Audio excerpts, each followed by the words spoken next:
I think for us, neighborly is making a positive contribution to the corner of the world that you're in. For us, this is our corner of our world. Working for Christian Brothers and what we do actually matters. It's about creating that relationship and being able to assist the customer. I know when I come here, I can trust that whatever service they say needs to be done is going to be done right. I know that they're going to tell me the truth. And I think that once they come in, they get to see us, they get a chance to see the owner quite frequently, and they know our team members by name. I think we treat our customers like our family. I think that's a rare thing, to walk into your car shop and someone knows your name. We see them in the community. They're very active in the community. I know they're people of high integrity and character. And when I come here, I know I'm going to get good service, and I know they're going to do only the service that's required.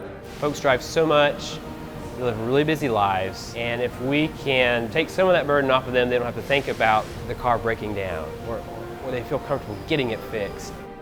When you walk outside and you turn the key and nothing happens, your day just got demolished. Maybe we're going to go pick up your kids with you, Maybe we're going to take you to the grocery store. Maybe we're going to come to your house, jumpstart it, and bring it to the shop. These are things that we do all the time. That is the definition of neighborly in a lot of ways. Being within a community and seeing each other's needs and meeting those needs. In the car, it's just nuts, bolts, sheet metal, some electrical. They make a new one every day, but they don't make people every day.